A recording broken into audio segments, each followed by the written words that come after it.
अस्सलाम वालेकुम स्टूडेंट्स। आज के लेक्चर में हम चैप्टर नंबर 6 का जो लास्ट आर्टिकल है सिंक्रोनस काउंटर्स उसको डिस्कस करेंगे। लास्ट लेक्चर के अंदर हम लोगों ने रिपल्स काउंटर्स को डिस्कस किया था और हमने देखा था कि रिपल्स काउंटर की मेन प्रॉपर्टी ये है कि उस रिपल काउंटर के सर्किट के अंदर जितने भी फ्लिप फ्लॉप्स लगे होते हैं, हर फ्लिप फ्लॉप का जो क्लॉक सिग्नल है वो डिफरेंट होता है। आज हम देखेंगे सिंक्रोनस काउंटर्स, और सिंक्रोनस काउंटर्स की मेन प्रॉपर्टी ये है कि जितने भी सिंक्रोनस काउंटर के अंदर फ्लिप फ्लॉप्स लगे होंगे, हर फ्लिप फ्लॉप की जो क्लॉक इनपुट है वो सेम क्लॉक सिग्नल के साथ कनेक्टेड होगी। और दूसरा इम्पोर्टेंट पॉइंट ये है कि जो हमारे पास रिपल्स काउंटर्स थे, रिपल काउंटर्स को हम स्टेट डायग्राम के थ्रू डिज़ाइन नहीं कर सकते, लेकिन जो हमारे पास सिंक्रोनस काउंटर्स हैं इनको हम स्टेट मशीन ड्रॉ करके भी उसको डिज़ाइन कर सकते हैं। कि आपको अगर कोई भी काउंटर चाहिए कोई ख़ास पर्टिकुलर सीक्वेंस का, कि पहले वो 2 प्रोड्यूस करे, फिर 5, फिर 10, फिर 9 या कोई रैंडम सीक्वेंस, तो आप उस सीक्वेंस के हिसाब से स्टेट डायग्राम ड्रॉ करें। और स्टेट डायग्राम से अगर आप उसका सर्किट इम्प्लीमेंट कर देते हैं तो वो जो सर्किट होगा स्टेट डायग्राम के बेस पे जो हमने बनाया होगा वो एक्चुअली उसी काउंटर को रिप्रेजेंट करेगा। तो हम कोई सी भी टाइप का कोई सी भी रिक्वायर्ड सीक्वेंस का जो काउंटर है वो स्टेट मशीन से या स्टेट डायग्राम ड्रॉ करके डिज़ाइन कर सकते हैं। और आज के लेक्चर में ज़्यादातर सर्किट्स ऐसे हैं कि जो बुक के अंदर सिंक्रोनस काउंटर्स के पहले से ही गिवन है, और हम जस्ट उन सर्किट्स की वर्किंग को एनालाइज करेंगे। हम ये नहीं देखेंगे कि वो फ्रॉम द स्टार्ट उनको डिज़ाइन किस तरह किया गया। हम उसको ट्रीट करेंगे जस्ट लाइक एक एनालिसिस प्रॉब्लम के एक सर्किट गिवन है और हमें बताया गया है कि ये 4 बिट अप काउंटर है, तो हम जस्ट ये वेरीफाई करने की कोशिश करेंगे सर्किट से कि ये किस तरह 4 बिट अप काउंटर है। और लास्ट पे एंड पे हम एक दो एग्जांपल्स भी देखेंगे कि किस तरह हम अगर अपनी मर्ज़ी से कोई काउंटर डिज़ाइन करना चाहें तो वो किस तरह कर सकते हैं। तो सबसे पहले हमारे पास आर्टिकल है 4 bit synchronous up counter using JK flip flop. तो फर्स्ट पॉइंट है इसका, design of the synchronous binary counter is so simple that it can even be design without going through a sequential logic design process. इसका मतलब यह है कि जो up counter है इसका डिज़ाइन इतना सिंपल है कि इवन कि हम इसको इस अप काउंटर का सर्किट वो स्टेट डायग्राम ड्रॉ किए बगैर ही इसका सर्किट ड्रॉ कर सकते हैं। वो कैसे करते हैं अभी हम इसको देख रहे हैं। ओके, अब ये जो 4 बिट काउंटर है या 5 बिट काउंटर या कोई भी सिंक्रोनस काउंटर है, ये उसकी प्रॉपर्टी लिखी हुई है। इन सिंक्रोनस काउंटर, जब भी हम सिंक्रोनस काउंटर डिज़ाइन करेंगे तो उसकी जो लीस्ट सिग्निफिकेंट बिट होगी वो क्लॉक के हर एज के ऊपर अपने आप को कॉम्प्लीमेंट करेगी।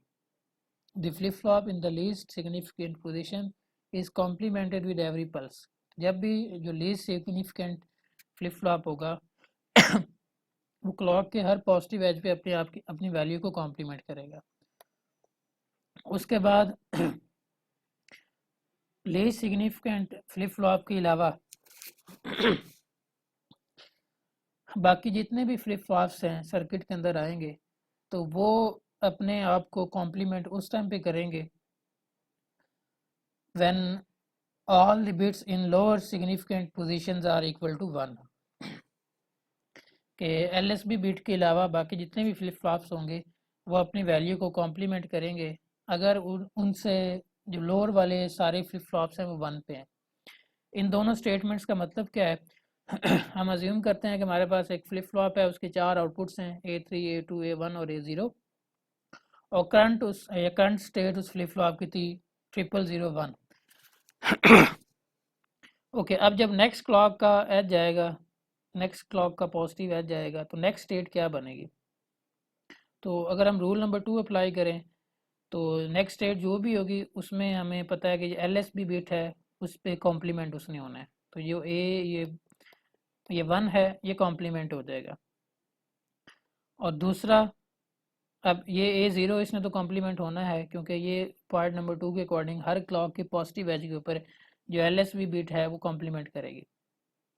अब जो नेक्स्ट बिट्स हैं उनके ऊपर क्या रूल अप्लाई होगा कि अब अगर मैं A1 की बात करूँ सेकंड बिट की, तो when all the bits in the lower significant positions are equal to 1, तो A1 से पीछे वाली जितनी भी बिट्स हैं अगर वो 1 के ऊपर हैं तो A1 कॉम्प्लीमेंट करेगा, अदरवाइज ये कॉम्प्लीमेंट नहीं करेगा। तो अब A1 यहाँ पे 0 है, इससे लोअर बिट है A0, वो 1 पे है, तो इट मीन्स कि A0 नेक्स्ट क्लॉक का जो पॉजिटिव एज जाएगा तो A0 भी कॉम्प्लीमेंट कर जाएगा, A1 भी कॉम्प्लीमेंट कर जाएगा। तो नेक्स्ट स्टेट हमारे पास बन जाएगी 0 0 1 0।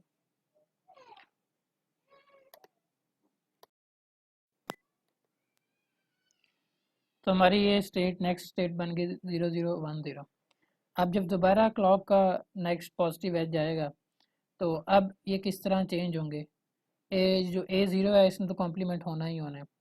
अब हम A1 को चेक करते हैं, क्या A1 से पीछे वाली बिट सारी 1 पे हैं, तब A1 फ्लिप होगा या कॉम्प्लीमेंट करेगा। तो हम देख सकते हैं कि A1 इससे पीछे A0 आता है जो कि 0 पे है, 1 पे नहीं है, इसका मतलब है A1 अब फ्लिप नहीं करेगा। इस तरह अगर हम A2 और A3 की बात करें तो A2 से पीछे वाली जितनी बिट्स हैं अगर वो सारी की सारी 1 होती हैं तो तब A2 फ्लिप करता। तो अब इस केस में A0 फ्लिप होगा और हमारी नेक्स्ट वैल्यू बन जाएगी 0 0 1 1। तो नेक्स्ट हमारे पास काउंट की वैल्यू होगी 0 0 1 1। अब हमने देखना है कि इससे नेक्स्ट जो क्लॉक का पॉजिटिव एज जाएगा उस पर कौन कौन सी बिट फ्लिप करेगी। तो A0 ने तो करना ही करना है, वो तो हर पे करेगी क्योंकि बाय रूल नंबर 2। अब A2 की बात करते हैं, A1 की। तो A1 क्योंकि यहाँ पे 1 है और इससे पीछे वाली सारी बिट्स A0 वो भी 1 है तो A1 भी कॉम्प्लीमेंट करेगा। और A0 की बात A2 की बात करते हैं, A2 से पीछे आता है A1 A0 दोनों 1 पे हैं तो दोनों जो बिट्स हैं A1 और A0 वो दोनों कॉम्प्लीमेंट करेंगी। तो इसका मतलब है जो नेक्स्ट स्टेट आएगी उसमें A2 भी कॉम्प्लीमेंट होगा, A1 भी होगा और A0 भी होगा। यहाँ पे मैं इसकी करेक्शन कर देता हूँ। तो अब इसको मैं दोबारा एक्सप्लेन कर देता हूँ। अगर हमारे पास करंट काउंट की वैल्यू 00 11 है मतलब 3 के ऊपर है तो नेक्स्ट काउंट किस तरह आएगा। A0 उसने तो कॉम्प्लीमेंट होना ही होना है बाय यूजिंग रूल नंबर 2। अब A1 से पीछे वाली बिट्स अगर 1 पे हैं तो A1 भी कॉम्प्लीमेंट होगा। इस तरह A2 से पीछे वाली बिट्स A1 और A0 हैं वो भी 1 पे हैं तो A2 भी कॉम्प्लीमेंट करेगा। A3 की बात करें तो A3 की पीछे वाली बिट्स हैं 0 1 1, सारी 1 पे नहीं है, इस वजह से A3 कॉम्प्लीमेंट नहीं होगा। तो इस तरह ये अब ये काउंट ये 3 एग्जांपल्स है बेसिकली। इन एग्जांपल्स को यूज़ करते हुए हम सर्किट ड्रॉ करने की कोशिश करेंगे। तो यहाँ से हमें ये इन्फॉर्मेशन मिल रही है कि हर नेक्स्ट जो फ्लिप फ्लॉप है वो कब कॉम्प्लीमेंट होगा, जब उससे पिछले वाले सारे फ्लिप फ्लॉप्स के आउटपुट 1 पे हो और जो पहले वाला फ्लिप फ्लॉप या लीस्ट सिग्निफिकेंट फ्लिप फ्लॉप होगा वो हर क्लॉक के पॉजिटिव एज के ऊपर कॉम्प्लीमेंट होगा। अगर इस तरह सर्किट परफॉर्म कर रहा होगा तो इसका मतलब है कि वो काउंटर के तौर पे एक्ट कर रहा होगा, क्योंकि पहली वैल्यू उसकी 0 0 1 बनेगी, फिर 0 0 1 0 बन जाएगी, फिर 0 0 1 1 बनेगी, उसके बाद जब ये 1 1 और ये 0 कॉम्प्लीमेंट होगा तो 1 0 0 बन जाएगी। तो ये हमारा बाइनरी काउंट बनता जाएगा। तो हमारे पास ये सर्किट गिवन है इसका, और ये सर्किट जो ऊपर मैंने एक्सप्लेन किया है एग्जैक्टली उस प्रोसीजर को इम्प्लीमेंट कर रहा है। सबसे पहले देखें कि इस सर्किट में जे और के दोनों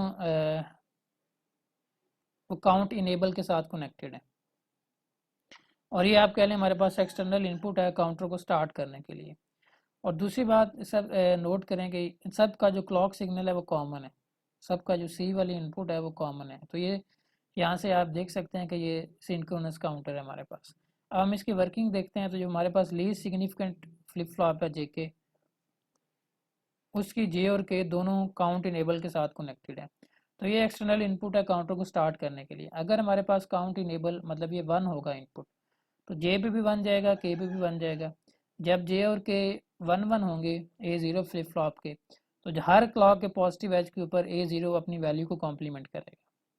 तो इसका मतलब है कि ये यहाँ पे जो A0 फ्लिप फ्लॉप है वो हमारे रूल नंबर 2 के अकॉर्डिंग एक्ट कर रहे हैं कि जब भी क्लॉक का पॉजिटिव एज जाएगा तो LSB वाला फ्लिप फ्लॉप अपने आप कॉम्प्लीमेंट करेगा। अब नेक्स्ट फ्लिप फ्लॉप की देखते हैं कि नेक्स्ट फ्लिप फ्लॉप हमने ऊपर देखा कि नेक्स्ट फ्लिप फ्लॉप ने अपने आप को उस टाइम पे कॉम्प्लीमेंट करना है जब A0 1 पे हो।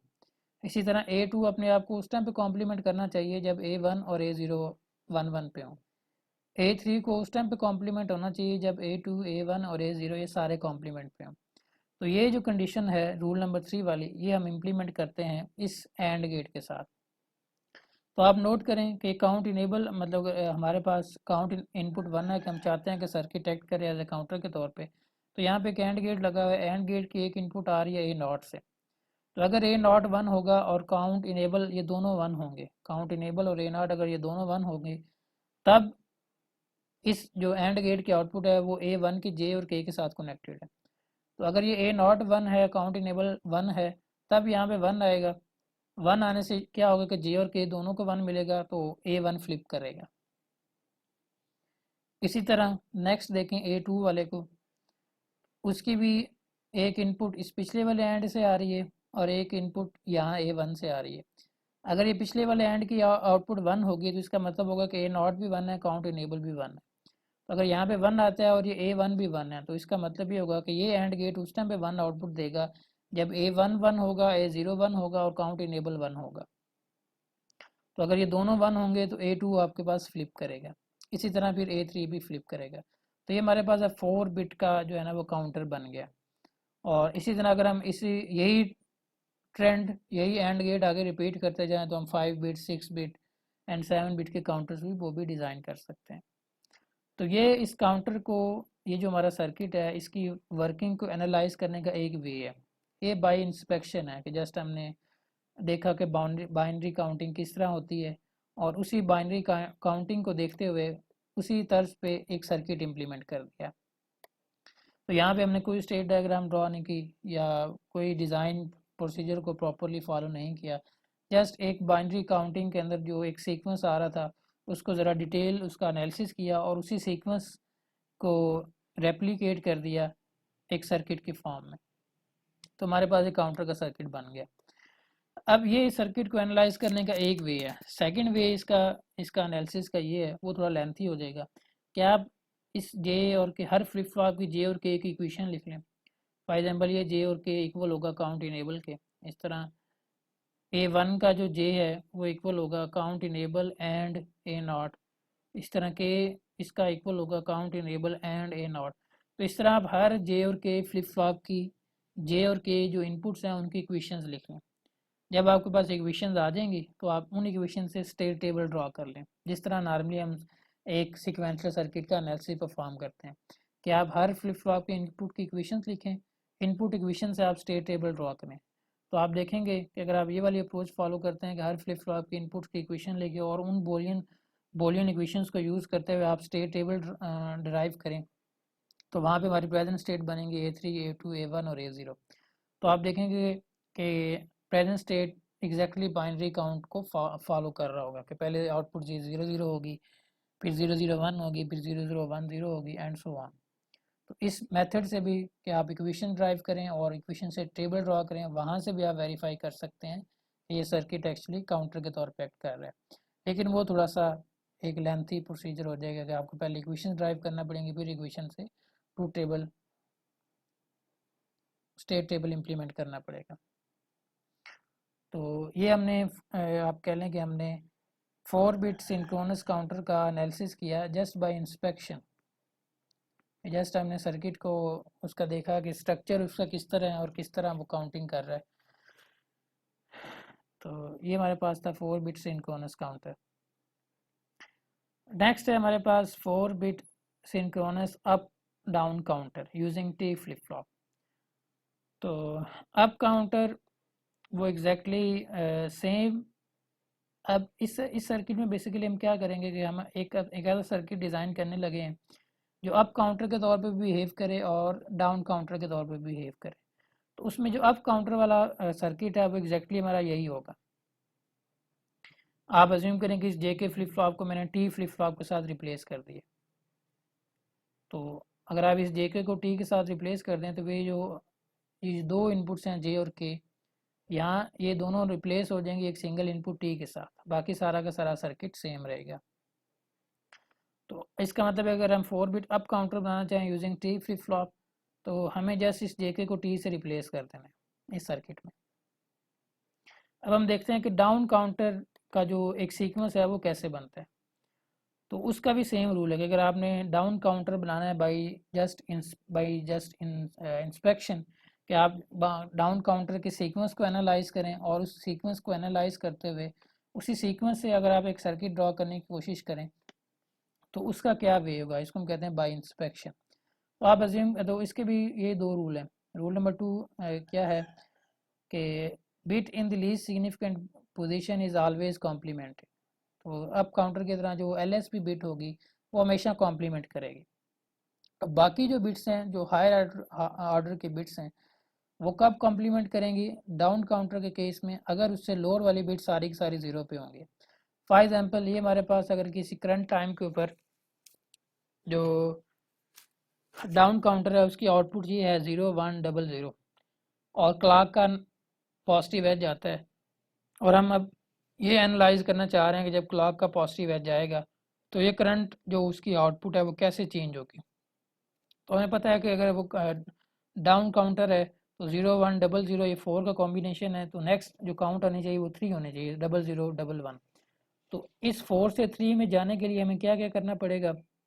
ये दो रूल अप्लाई करने पड़ेंगे। फर्स्ट रूल ये कहता है कि जो लीस्ट सिग्निफिकेंट बिट है उसने हमेशा कॉम्प्लीमेंट होना है, तो A0 तो कॉम्प्लीमेंट होगा 0 से 1 की तरफ। सेकंड रूल ये कहता है कि अगर A1 के पीछे वाली सारी बिट्स 0 हैं तो A1 भी कॉम्प्लीमेंट हो जाएगा। इसी तरह अगर A2 उसके पीछे वाली सारी की सारी बिट्स 0 हैं तो A2 भी कॉम्प्लीमेंट हो जाएगा। तो यहाँ पे आप देखें, ये रूल नंबर 2 के अकॉर्डिंग A0, क्योंकि इसने हमेशा कॉम्प्लीमेंट होना है तो A0 कॉम्प्लीमेंट कर दिया।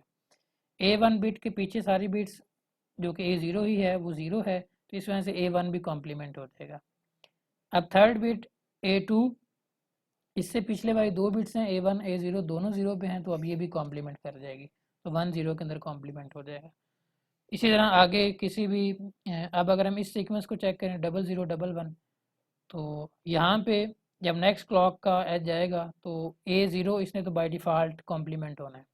अब जो A1 है वो कॉम्प्लीमेंट नहीं होगा, तो नेक्स्ट काउंट क्या बन जाएगा? 0010, तो 3 से 2 की तरफ चला जाएगा। तो हम देखते हैं कि एक सर्किट जिसमें ये वाला फंक्शन इम्प्लीमेंट हो।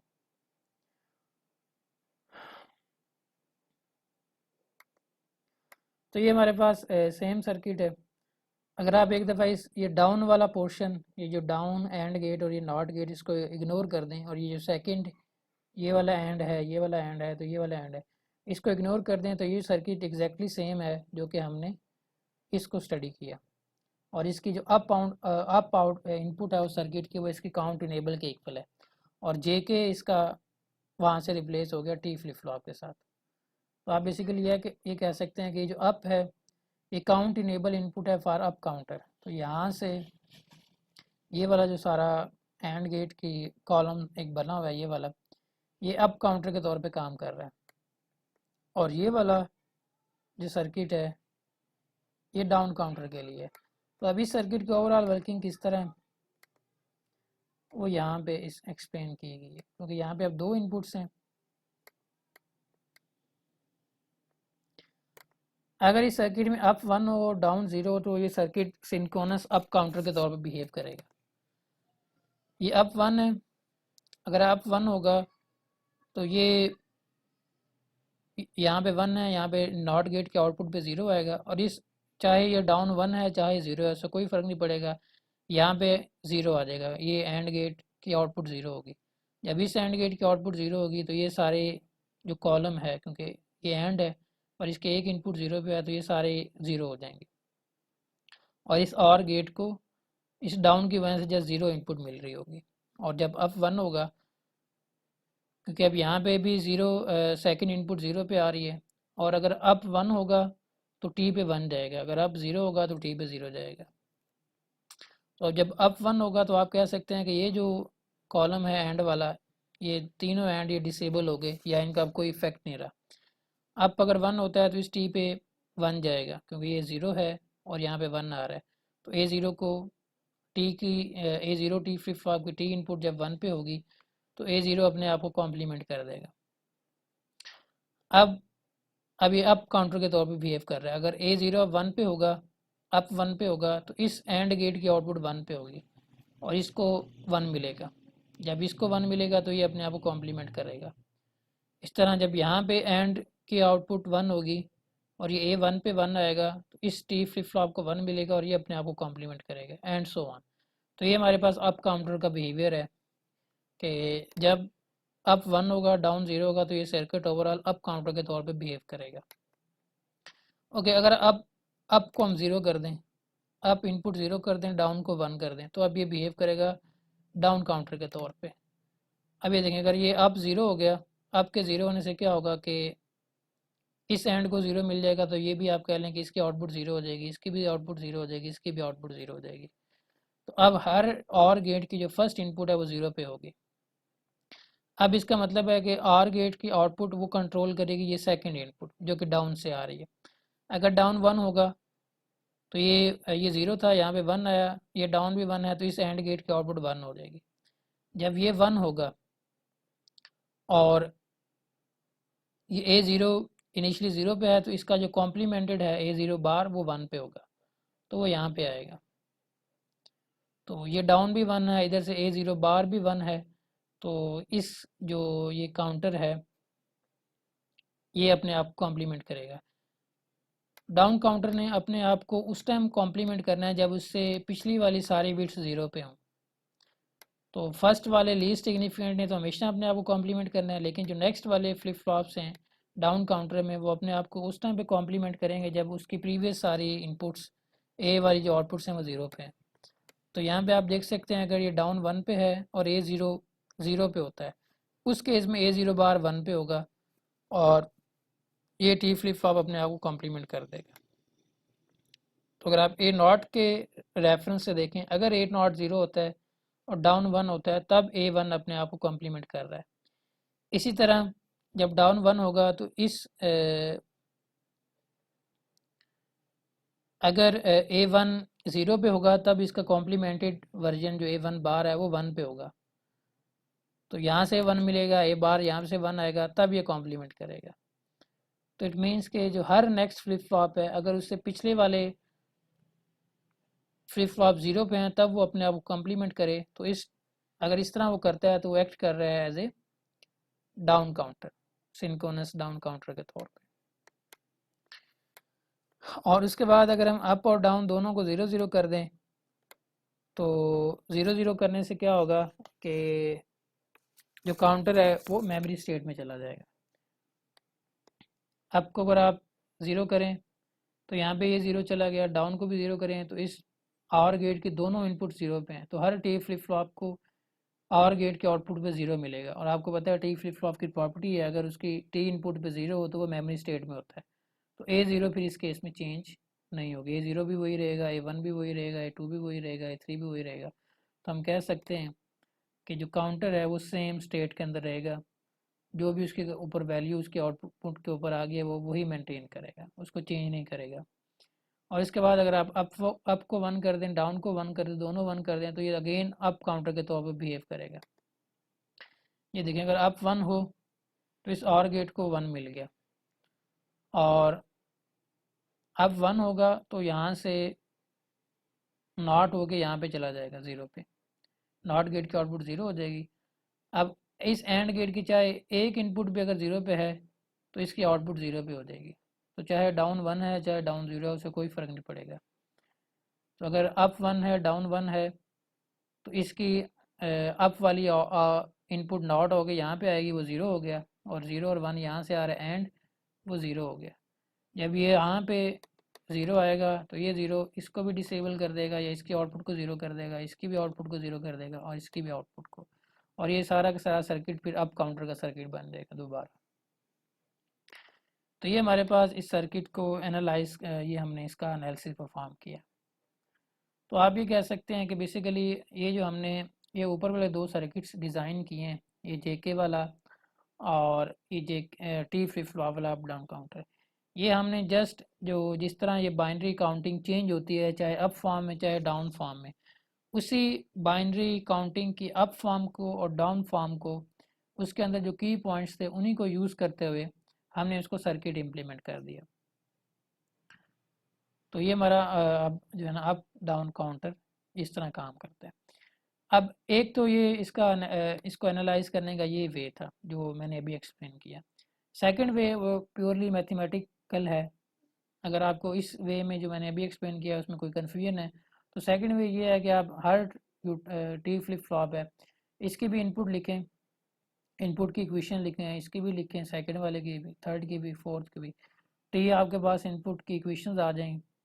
अब आप स्टेट टेबल ड्रॉ करें। स्टेट टेबल में अप और डाउन आपकी इनपुट्स होंगी, A0, A1, A2, A3 ये आपकी प्रेजेंट स्टेट्स होंगी, और इस तरह A3 plus A2 plus A1 plus A0 plus ये उसकी नेक्स्ट स्टेट होंगी। तो जब आप उन बोलियन इक्वेशंस को यूज़ करते हुए आप स्टेट टेबल ड्रॉ करेंगे तो आप एग्जैक्टली वेरीफाई करेंगे कि ये जो कि यहाँ पे लिखा हुआ है कि अगर आप 1 होगा डाउन 0 होगा तो सर्किट बिहेव कर रहा होगा अप काउंटर के तौर पे। अगर 0 1 है तो ये डाउन काउंटर के तौर पे बिहेव करेगा। अगर 0 0 है तो उसकी काउंटिंग चेंज नहीं होगी। ये उन इक्वेशन से जो आप टेबल ड्राइव करेंगे तो वहाँ से ये वेरीफाई होगा। तो अगर आप करना चाहें तो आप इसका एनालिसिस उस मैथमेटिकल वे में इक्वेशन ड्राइव करके कर सकते हैं।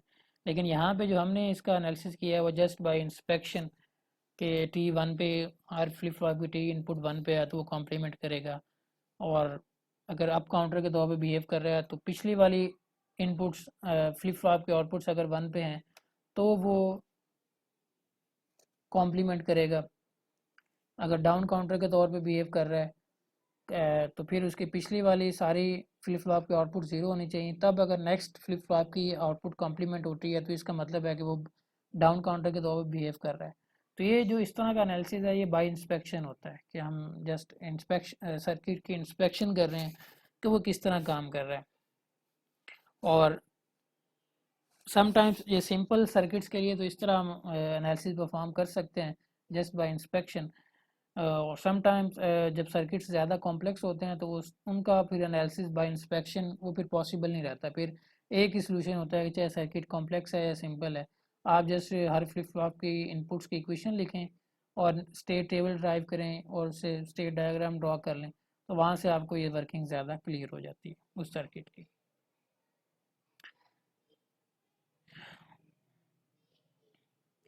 ओके जी, नेक्स्ट है हमारे पास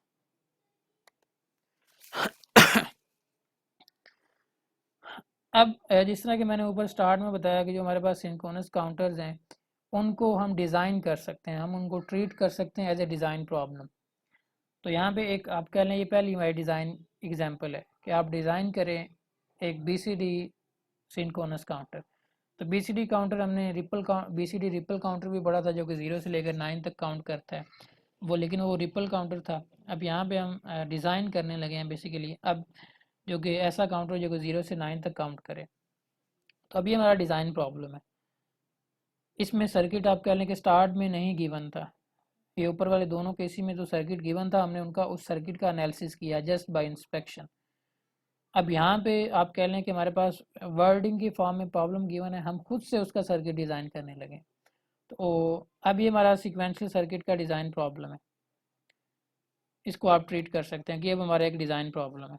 डिज़ाइन प्रॉब्लम क्या है कि आप एक ऐसा सर्किट डिज़ाइन करें जो कि 0 से लेकर 9 तक काउंट करें। तो अब यहाँ पे लिखा हुआ है कि it is difficult to design the circuit by inspection. जिस तरह ऊपर वाले हमने सर्किट टी फ्लिप फ्लॉप का और जेके से अप डाउन काउंटर डिज़ाइन कर लिया था, इस तरह वैसा सर्किट डिज़ाइन करना जस्ट बाय इंस्पेक्शन जो कि 0 से 9 तक काउंट करे वो काफ़ी डिफ़िकल्ट है। इस वजह से हम क्या करते हैं कि प्रॉपर जो डिज़ाइन प्रोसीजर है उसको फॉलो करते हैं।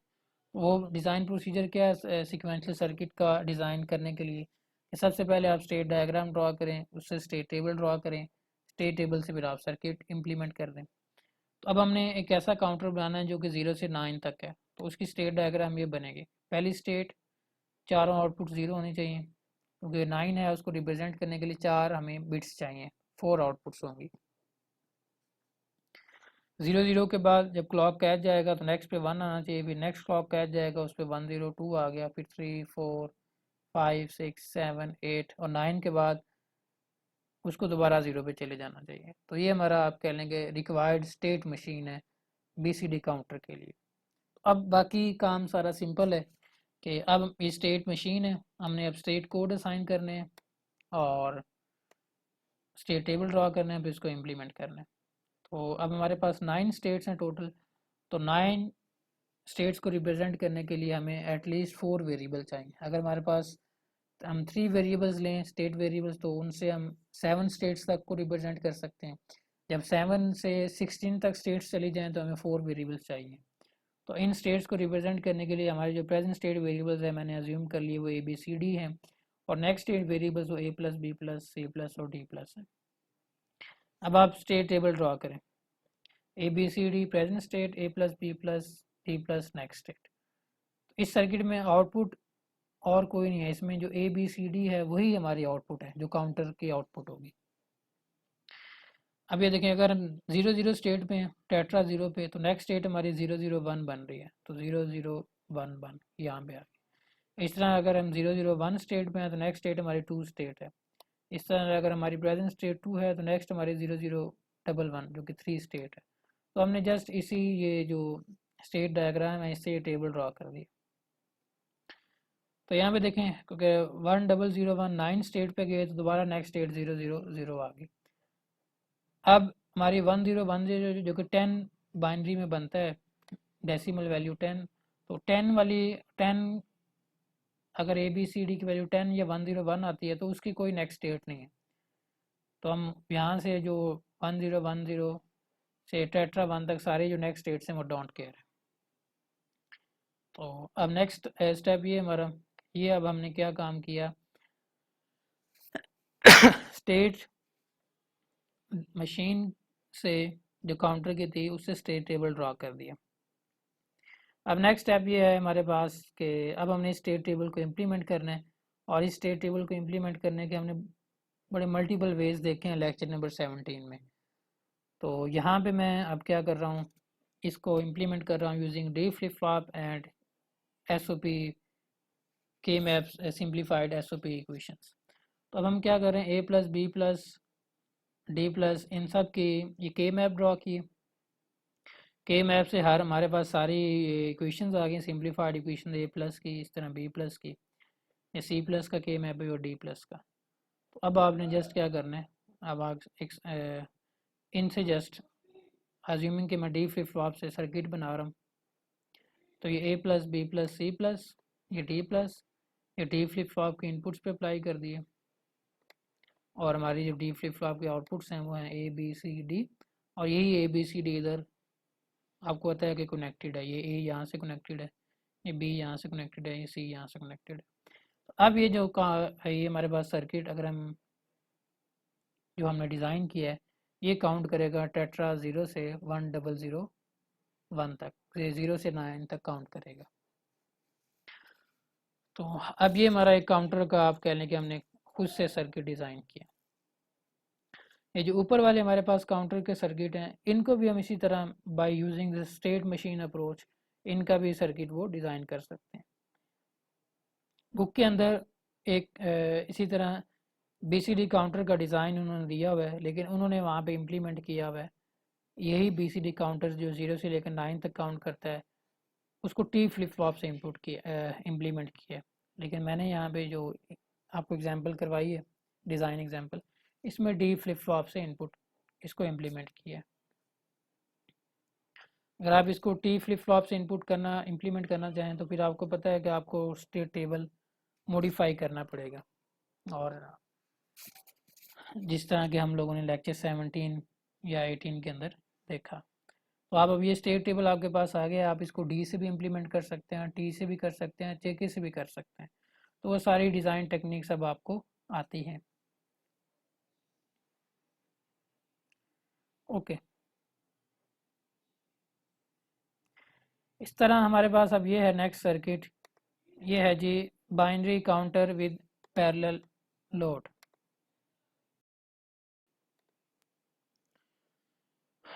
तो ये है जी binary counter with parallel load. तो ये भी सर्किट काफ़ी कॉम्प्लेक्स है, इसको बाय इंस्पेक्शन इसका एनालिसिस करना वो थोड़ा सा डिफ़िकल्ट है। तो हम इस वजह से इस सर्किट का बाय इंस्पेक्शन इसका एनालिसिस नहीं करेंगे, हम जस्ट इसका जो ये फंक्शन टेबल है यहीं से इसकी वर्किंग को समझेंगे। तो इस सर्किट में क्लियर इनपुट है, क्लॉक इनपुट है, लोड है, काउंट है और है ये कि इन इनपुट्स पे क्या फंक्शन परफॉर्म कर रहा है। ये हमारा सर्किट है और ये इसकी ब्लॉक डायग्राम रिप्रेजेंटेशन है। Count, load, input data, clear, clock, output count और एक सी आउट।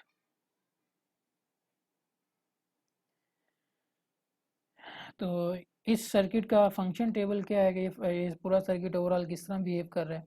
अगर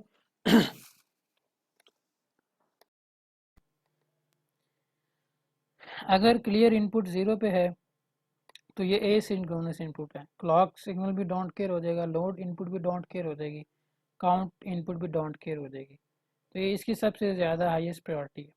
अगर क्लियर इनपुट 0 पे है तो बाकी कोई भी इनपुट चाहे 0 पे है, चाहे 1 पे है, चाहे पॉजिटिव एज पे है, चाहे नेगेटिव एज पे है, वो कोई काम नहीं करेगी।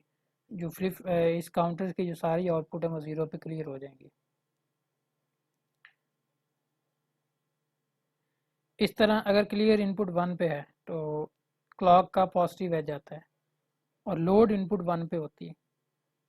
तो जो ये 4 इनपुट्स डाटा है वो डायरेक्टली काउंटर की आउटपुट पे लोड हो जाएगा। तो वो काउंटर की आउटपुट पे लोड हो जाएगा।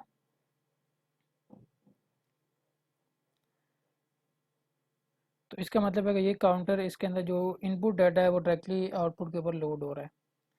इस तरह अगर ये क्लियर 1 पे है, क्लॉक का पॉजिटिव आ जाता है, लोड 0 पे हो जाती है और काउंट 1 पे हो जाती है कि ये वाली जो काउंट इनपुट है ये 1 पे होती है। तो फिर ये क्या करेगा, जो इसकी करंट आउटपुट होगी उससे नेक्स्ट 1 की वैल्यू इंक्रीमेंट कर देगा, एज ए काउंटर के तौर पे बिहेव करेगा। अगर क्लियर 1 पे है, क्लॉक का पॉजिटिव जाता है, लोड 0 पे है और काउंट भी 0 पे है, तो फिर ये क्या करेगा, ये जो काउंटर का ऊपर वाला सर्किट है ये अपनी करंट आउटपुट को मेंटेन रखेगा, उसको चेंज नहीं करेगा। ओके, अब ये जो काउंटर का सर्किट है इसके आपने डिफरेंट फीचर्स वो देखे इसके टेबल्स के, इस टेबल के अकॉर्डिंग, और ये काउंट कर सकता है 0 से लेकर 15 तक। और इसकी एक आउटपुट भी ऐसी आउट ये उस टाइम पे 1 होती है जब ये काउंटर अपनी मैक्सिमम वैल्यू को रीच कर जाता है।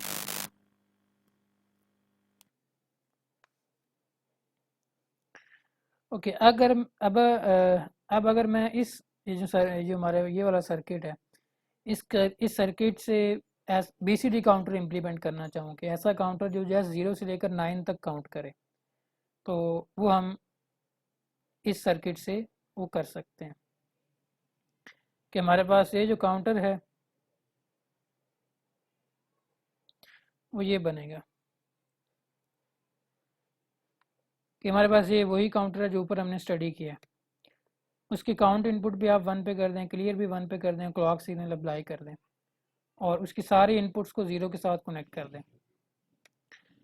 अब हो क्या रहा है, यहाँ पे काउंट भी 1 है, क्लियर भी 1 है, तो हमारे पास आप देख सकते हैं कि काउंट 1 है, क्लियर भी 1 है और जो लोड है, अगर लोड की इनपुट 1 होगी तो जो इनपुट पे डाटा होगा वो लोड हो जाएगा। तो यहाँ पे हम क्या कर रहे हैं, डिटेक्ट कर रहे हैं 1001।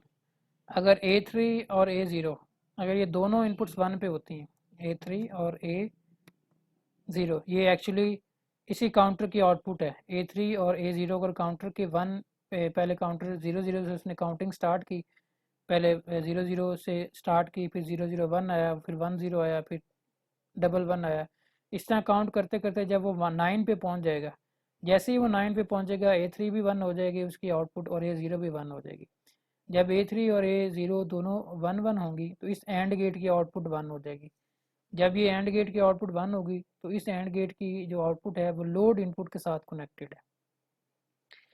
तो लोड सिग्नल 1 होगा, जैसे ही लोड सिग्नल 1 होगा तो इनपुट पे जो डाटा है वो लोड हो जाएगा फ्लिप फ्लॉप की आउटपुट पे, और इनपुट पे 0 डाटा लोड है। तो वो क्या होगा कि जैसे ये 9 को रीच करेगा, 9 को रीच करने से लोड इनपुट 1 होगी और लोड इनपुट 1 करने से ये जो इनपुट डाटा ये इसके ऊपर लोड हो जाएगा, तो ये बन जाएगा A3 A2 A1 0 0। तो बेसिकली ये काउंटर टेट्रा 0 से अपनी काउंटिंग स्टार्ट करेगा, जैसे ही 9 को पहुंचेगा दोबारा इसके अंदर 0 लोड हो जाएगा, फिर 0 0 से 9 तक जाएगा, जैसे ही 9 आएगा फिर ये 0 0 इसके आउटपुट पे लोड हो जाएगा। तो अब ये जो ऊपर वाला सर्किट है, अगर हम ये एंड गेट इस तरह कनेक्ट करते हैं तो अब हमारे पास ये सर्किट बिहेव कर रहा होगा एज ए BCD काउंटर। इस तरह एक और पॉसिबिलिटी ये भी है कि हम क्लियर इनपुट को यूज़ कर लें, और यहाँ पे आप देखें A3 और A1 को यूज़ किया है और नैंड गेट। क्लियर का क्या फंक्शन है कि काउंटर की सारी आउटपुट्स क्लियर हो जाएंगी अगर हम क्लियर को ज़ीरो कर दें। तो यहाँ पे हम क्या कर रहे हैं बेसिकली कि काउंटर काउंट कर रहा है, काउंट को 1 कर दिया, लोड को 0 कर दिया, और क्लॉक तो अप्लाइड है as a clock signal. Load को 0 करने से जब हम इस क्लियर इनपुट को जब हम यूज़ कर रहे हैं तो बाकी हमारी सारी जो आउटपुट्स हैं वो डोंट केयर हैं। तो काउंट को 1 करने का मतलब है कि वो एज ए काउंटर एक्ट करे, और लोड को 0 करने का मतलब यह है कि उसके अंदर हम अब ये इनपुट्स का उसके साथ कोई लिंक नहीं है, अब इनपुट्स पैरेलल फॉर्म में उसके अंदर लोड नहीं हो सकती। अब ये जो काउंटर जब नॉर्मली 0 0 टेट्रा 0 से काउंटिंग स्टार्ट करेगा, जैसे ही ये 9 के ऊपर जाएगा, 9 के बाद 10 पे जाएगा, जैसे ही 10 पे जाएगा तो इसकी A3 भी 1 पे हो जाएगी, A1 भी इसकी जो आउटपुट है 1 पे होगी, और ये नैंड गेट लगा है A3 भी 1 पे हो, अगर A1 भी 1 पे हो तो इसकी जो क्लियर यहाँ पे जो नैंड गेट की आउटपुट है वो ज़ीरो हो जाएगी, और वो ज़ीरो जो इस नैंड गेट की आउटपुट है इस काउंटर के क्लियर इनपुट के साथ वो कनेक्टेड है।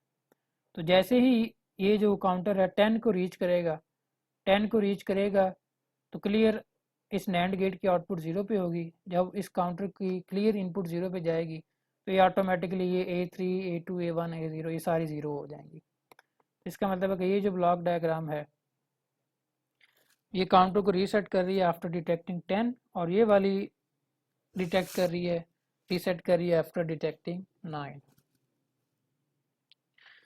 तो इस तरह हम जो ये हमारे पास ये काउंटर है इसको एक्सटर्नल गेट यूज़ करते हुए BCD काउंटर के अंदर कन्वर्ट कर सकते हैं। आप इवन के ये जो स्टार्ट में हमने सर्किट पढ़े हैं ये वाले, इनके साथ भी इसी तरह का काम कर सकते हैं, लेकिन फिर यहाँ पे हमें इन सब की जो रीसेट इनपुट है उसको यूज़ करना पड़ेगा। कि अगर हम 9 एक गेट लगाएंगे जो 9 को या 10 को डिटेक्ट करेगा, और डिटेक्ट करने के बाद वो रीसेट को 0 कर दे, तो जब जैसे ही हर फ्लिप फ्लॉप के रीसेट इनपुट को 0 मिलेगा तो वो फ्लिप फ्लॉप क्लियर हो जाएगा।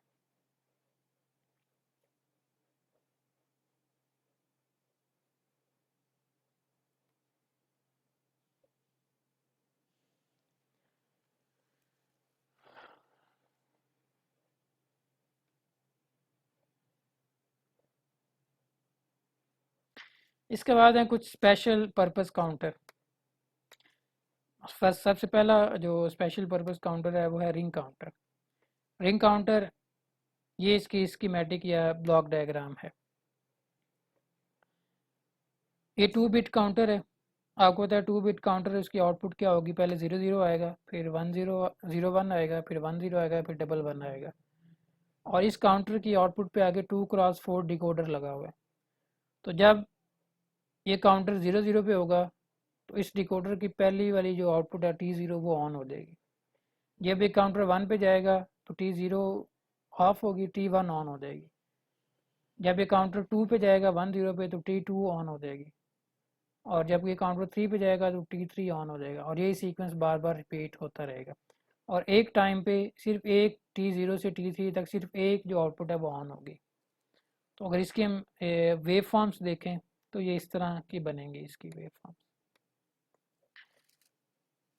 कि पहले T0 ऑन हुआ, क्लॉक सिग्नल आ रहा है, T0 ऑन हुआ एक क्लॉक साइकिल तक, फिर नेक्स्ट क्लॉक ये नेगेटिव एज पे, ये नेगेटिव एज ट्रिगर्ड है कि क्लॉक का नेगेटिव एज जा रहा है तो T0 1 हो रहा है, तो नेक्स्ट नेगेटिव एज तक ये T0 1 रह रहा है, फिर यहाँ पे नेक्स्ट नेगेटिव एज आया T1 ऑन हो गया, और वो नेक्स्ट नेगेटिव एज तक 1 रहा, इस तरह फिर T2 ऑन हो गया, फिर T3 ऑन हो गया, उसके बाद दोबारा T0 ऑन हो जाएगा एंड सो ऑन। तो ये जो काउंटर है, इस काउंटर को ओवरऑल हम कहते हैं रिंग काउंटर। इसके बाद है जोहानसन काउंटर। जोहानसन काउंटर की ये सर्किट डायग्राम है, ये 4 बिट जोहानसन काउंटर है। इसमें 4 हमारे पास डी फ्लिप फ्लॉप लगे हुए हैं और ये चारों आपस में सीरीज में कनेक्टेड है। और जो फाइनल वाला डी फ्लिप फ्लॉप है, उसकी जो इन्वर्टेड आउटपुट है वो पहले वाले फ्लिप फ्लॉप के इनपुट के साथ कनेक्टेड है। पहले वाला फ्लिप फ्लॉप उसकी आउटपुट है ए, दूसरे की बी, तीसरे की सी, चौथे की ई। और जो ई बार है, जो लास्ट फ्लिप फ्लॉप है, उसकी इन्वर्टेड आउटपुट वो पहले वाले फ्लिप फ्लॉप की इनपुट पे कनेक्टेड है। तो अब इसकी वर्किंग क्या है, ये इसका ट्रूथ टेबल क्या बनेगा। तो आप अज्यूम कर लें कि इनिशियली ए बी सी ई ये सारे आउटपुट्स इनिशियली ज़ीरो थी। अगर ई ज़ीरो पे है तो ई बार वन पे होगा। तो नेक्स्ट क्लॉक का जब एज जाएगा तो ये ई बार वन, क्योंकि यहाँ पे वन आ रहा होगा तो ये ए पे लोड हो जाएगा, ए विल बी वन। उससे अगला जब क्लॉक का एज जाएगा तो यहाँ पे वन आया, ये वन यहाँ पे लोड हो जाएगा और ये ई वन यहाँ से दोबारा इसके अंदर आ जाएगा। तो ए वन, फिर इसके बाद बी वन। नेक्स्ट क्लॉक का पॉजिटिव एज जाएगा, ये बी पे जो वन था वो इधर शिफ्ट हो जाएगा और ई बार पे अभी भी वन है क्योंकि ई अभी तक ज़ीरो है। उससे अगला जब पॉजिटिव एज जाएगा तो यहाँ पे जो सी आउटपुट पे डाटा आया होगा वो ई पे लोड हो जाएगा। जैसे ही ई वन होगा ई बार अब ज़ीरो हो जाएगा। तो ये देखें, पहले ए पे डाटा आया वन, फिर ए वन बी वन, फिर ए वन बी वन सी वन और ई ज़ीरो। फाइनली सारे जो हैं वो ई की वैल्यू भी यहाँ तक वन हो जाएगी। जब ई यहाँ पे वन होगा तो ई बार ज़ीरो हो जाएगा। अब जब नेक्स्ट क्लॉक कैच जाएगा तो अब ज़ीरो यहाँ पे आएगा, अब वो ज़ीरो आगे आगे शिफ्ट होता जाएगा। टेट्रा वन हो गया, टेट्रा वन के बाद पहला ज़ीरो लोड हुआ, फिर दूसरा दो ज़ीरो लोड हो गए, फिर तीसरा ज़ीरो एंड सो ऑन। यही जो पैटर्न है ये बार बार रिपीट होता रहेगा। तो ये जोहानसन काउंटर की वर्किंग है। ये 4 बिट जोहानसन काउंटर है। इस तरह 5 बिट, 6 बिट, 2 बिट, आप कितने भी नंबर ऑफ बिट्स का जो answer counter by following the same design और सेम पैटर्न आप डिज़ाइन कर सकते हैं। अगर आपने 3 बिट का जो आंसर काउंटर डिज़ाइन करना हो तो आप 3 फ्लिप फ्लॉप को सीरीज़ में लगाएंगे और तीसरे फ्लिप फ्लॉप के जो इन्वर्टेड आउटपुट है उसको पहले के इनपुट के साथ कनेक्ट कर देंगे। ओके, ये हमारी लास्ट एग्जांपल है। हमने सीक्वेंशियल काउंटर, मैंने आपको बताया कि आप स्टेट मशीन बेस्ड अप्रोच से डिज़ाइन कर सकते हैं। जिस तरह के यहाँ पे हमने ये किया कि BCD काउंटर हमने स्टेट मशीन ड्रॉ की और उससे उसको डिज़ाइन कर लिया।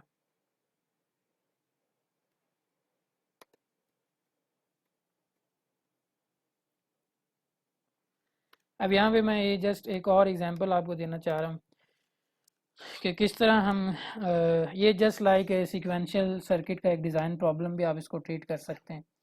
और लेकिन ये डिज़ाइन प्रॉब्लम पर्टिकुलरली है with reference to the counters. Design example है कि आप synchronous even out counter design करें। Design even out counter as per following functionality. Even out counter आप इस तरह डिज़ाइन करें, अगर आपके पास इनपुट, उसकी एक इनपुट हो एक्स, अगर वो इनपुट वन पे है तो वो काउंटर बिहेव करे एज ए इवन काउंटर, कि उसकी जो आउटपुट पे पहले ज़ीरो आए, फिर टू आए, फिर फोर आए, फिर six and zero and so on. अगर उसकी इनपुट एक्स ज़ीरो पे है तो वो बिहेव करे एज ए ऑड काउंटर, कि पहले वन, थ्री, फाइव, सेवन और वन।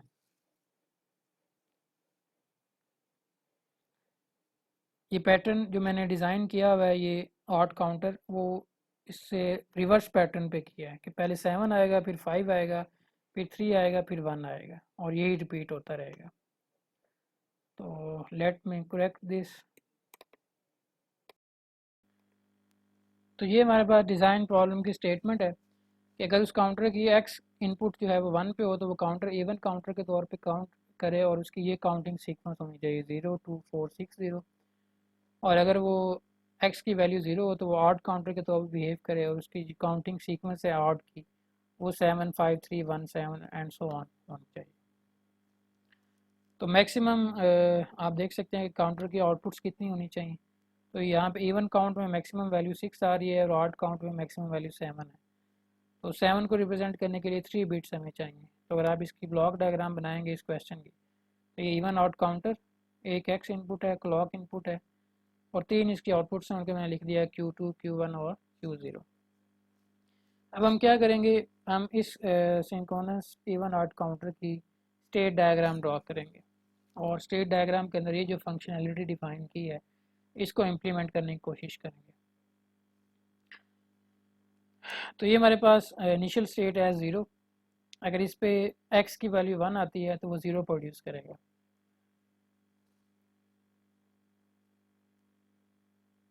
अगर इस पे इस S0 स्टेट पे x की वैल्यू 0 आती है तो वो 7 प्रोड्यूस करेगा। नेक्स्ट S1 पे चलेगी। S1 स्टेट पे क्योंकि 0 पहले आ गया था, अगर x की वैल्यू दोबारा 1 रहती है तो 0 के बाद वो 2 प्रोड्यूस करेगा। इस तरह S2 पे पहले हम इस फॉरवर्ड सीक्वेंस को देख लेते हैं कि जब x1 रह रहा है, x1 हुआ यहाँ पे S0 पे तो आउटपुट 0 आ गई, S1 पे S1 हुआ तो आउटपुट 2 आ गई, S2 पे x की वैल्यू 1 हुई तो आउटपुट 4 आ गई, और S3 पे x की वैल्यू 1 आई तो आउटपुट 6 आ गई, और यही रिपीट करता रहेगा। अगर x की वैल्यू 1 है तो स्टेट डायग्राम S0 से S1 की तरफ मूव होगी, S1 से S2 की तरफ और S2 से S3 की तरफ। अब अगर x की वैल्यू 0 होती है तो फिर स्टेट डायग्राम अपोजिट फॉर्म में मूव कर रही है कि S0 से S3 की तरफ, S3 से S2 और S2 से S1 और S1 से S0। तो S0 है, अगर इस पे x की वैल्यू 0 रहती है तो आउटपुट 7 रहेगी, 7 प्रोड्यूस करेगा, और S0 से S3 के ऊपर शिफ्ट हो जाएगा। और अगर S3 के ऊपर भी x की वैल्यू 0 रहती है तो वो output next odd sequence 5 produce कर दे। S2 से ऑनवर्ड अगर x 0 रहता है तो वो 5 से 3 प्रोड्यूस कर दे। S1 पे भी अगर x की वैल्यू 0 रहती है तो वो 3 के बाद 1 को प्रोड्यूस कर दे। तो अगर x की वैल्यू 0 रहती है तो स्टेट डायग्राम इस सीक्वेंस में मूव करेगी, S0 से S3, S2, S1 फिर S0। तो यहाँ पे जो पैटर्न बनेगा, पहले 7 प्रोड्यूस होगा, फिर 5 प्रोड्यूस होगा, फिर 3 होगा, फिर 1 होगा, फिर 7 एंड सो ऑन। तो ये हमारी आप कह लेंगे ये स्टेट डायग्राम है, ये हमने ड्रॉ कर दी based on this design problem counter का। अब जब एक दफ़ा आपका स्टेट डायग्राम आ गई तो नेक्स्ट स्टेप्स बहुत सिंपल हैं। स्टेट डायग्राम आ गई, स्टेट टेबल ड्रॉ करें और उसका सर्किट बना दें। तो इसके अंदर टोटल 4 स्टेट्स हैं और 4 स्टेट्स को रिप्रेजेंट करने के लिए हमें 2 वेरिएबल्स चाहिए।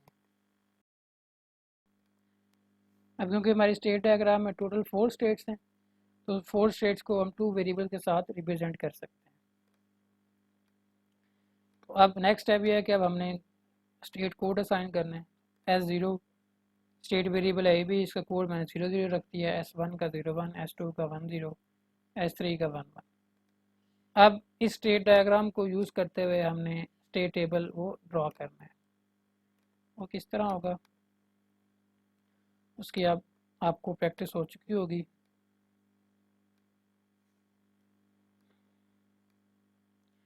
मैं जस्ट 1-2 रोज़ बता देता हूँ कि वो किस तरह फिल की हैं। ये देखें जी, AB 0 0 का मतलब है हम स्टेट S0 पे हैं, और S0 पे अगर x की वैल्यू 0 आती है तो नेक्स्ट स्टेट है S3। ये S0 है, x की वैल्यू अगर 0 आती है तो नेक्स्ट स्टेट है S3 और S3 का कोड है 1 1। तो हम AB 0 0 से अगर x की वैल्यू 0 है तो 1 1 स्टेट को मूव कर गए, और इस केस में आउटपुट क्या आनी चाहिए, आउटपुट आनी चाहिए 7। तो वो Q2, Q1, Q0 इनको 7 कर दिया, ये 7 का बाइनरी कॉम्बिनेशन। इस तरह अगर AB 0 0 है और x की वैल्यू आती है 1 तो नेक्स्ट स्टेट है जी AB 0 0, x की वैल्यू आती है 1, नेक्स्ट स्टेट मूव करना है S1 पे, और S1 का कोड है 0 1, हम 0 1 पे मूव करेंगे। और जब x की वैल्यू 1 है तो आउटपुट 0 आनी चाहिए। 0 आने का मतलब है Q2, Q1, Q0 तीनों 0 होने चाहिए। तो Q2 भी 0 कर दिया, Q1 भी 0, Q0 भी 0। एक और देख लेते हैं, AB 0 1 कि आप S1 स्टेट पे हैं और x की वैल्यू 0 आती है, S1 स्टेट पे हैं, x की वैल्यू 0 आती है तो आउटपुट 1 होनी चाहिए, और नेक्स्ट स्टेट 0 0। S0। तो ए बी 0 1 है, एक्स की वैल्यू 0 आती है तो नेक्स्ट स्टेट हमने 0 0 कर दी जो कि S0 को रिप्रेजेंट कर रहा है। और आउटपुट 1 आनी चाहिए, 1 का कोड है 001, ये 001 आ गया। इस तरह अगर आप A0 B1 S1 स्टेट पे हैं और x की वैल्यू 1 आती है, S1 स्टेट पे हैं, x की वैल्यू 1 आती है तो नेक्स्ट स्टेट हमारी S2 है और S2 का कोड है 10 और यहाँ पे आउटपुट प्रोड्यूस होनी है 2 और 2 का बाइनरी कोड है जी 010। इस तरह आप बाकी भी अपना स्टेट टेबल कंप्लीट करेंगे इस स्टेट डायग्राम को यूज़ करते हुए। अब नेक्स्ट है जी कि अब स्टेट टेबल हमारे पास आ गया, अब इस स्टेट टेबल को हमने इम्प्लीमेंट करना है। तो लास्ट डिज़ाइन एग्जांपल के अंदर आपने देखा कि जब हमारे पास स्टेट टेबल आ गया तो मैंने नेक्स्ट स्टेट वेरिएबल्स के के मैप वगैरह ड्रा करके उसको डी फ्लिप फ्लॉप से इम्प्लीमेंट कर दिया। अब यहाँ पे मैं क्या कर रहा हूँ, एक डिफरेंट अप्रोच को फॉलो कर रहा हूँ और ये सारी की सारी अप्रोचेज़ मैंने लेक्चर नंबर 7 के अंदर डिस्कस की हैं। तो मैं यहाँ पे क्या कर रहा हूँ, इस स्टेट टेबल को इम्प्लीमेंट करने लगा हूँ डी फ्लिप फ्लॉप के साथ और डिकोडर के साथ।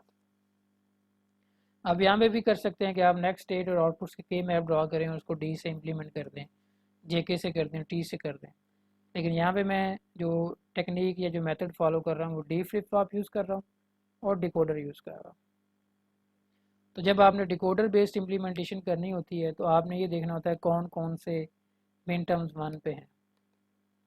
तो A+M0 पे 1 है, ये देखें जी A+M0 मिन टर्म 0 पे 1, 011 मिन टर्म 3 पे 1, 101 मिन टर्म 5 पे 1 और मिन टर्म 6 पे 1।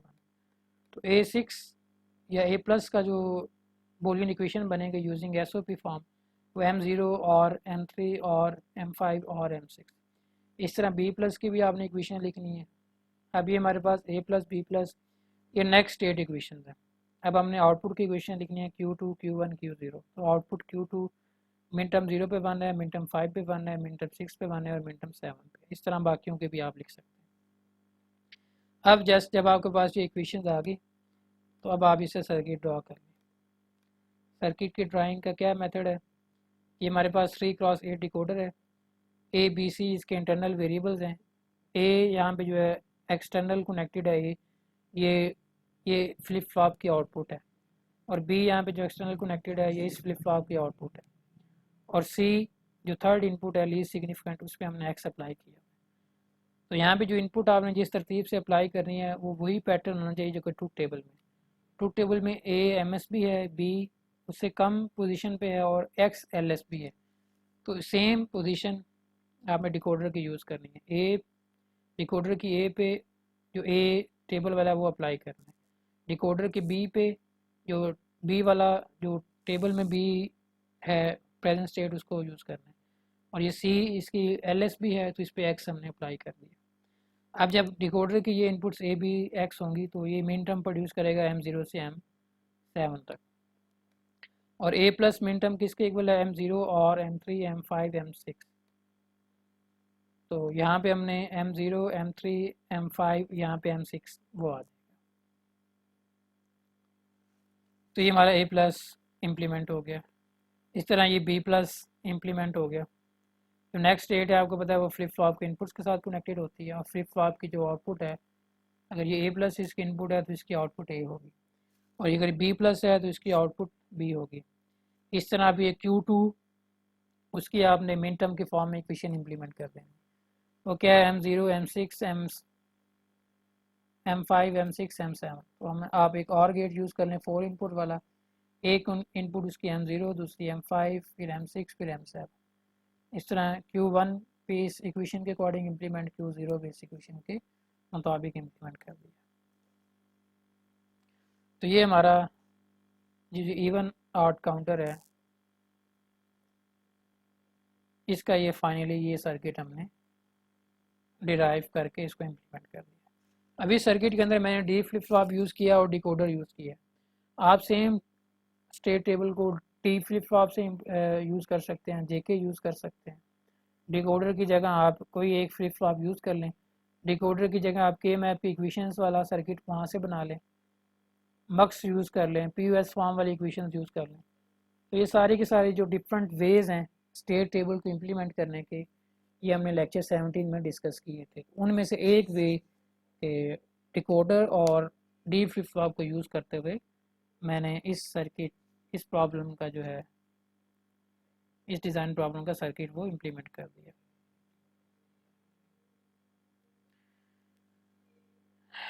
ओके, अब ये जो सर्किट हमने बनाया है, आप ये देख सकते हैं इस डिज़ाइन प्रॉब्लम की, ये मिली स्टेट मशीन है। इनपुट और आउटपुट दोनों स्टेट डायग्राम के बाहर हैं, पर्टिकुलरली आउटपुट। तो अब अगर मैं आपसे क्वेश्चन पूछूं को how to draw the Moore state machine for the same problem, कि इसी प्रॉब्लम के लिए हम मोर स्टेट मशीन ड्रॉ करें और फिर उससे सर्किट वगैरह ड्रॉ करें, तो इसका ये मैंने आपको सलूशन नहीं दिया, ये अब आपके लिए एक्सरसाइज है कि आप खुद सोचें कि इसी प्रॉब्लम के लिए हम मोर स्टेट मशीन किस तरह ड्रॉ कर सकते हैं।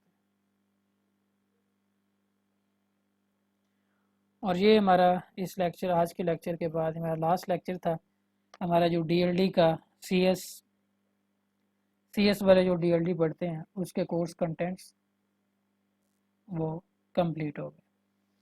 ओके जी, थैंक यू, अल्लाह हाफिज़ and see you in final exams.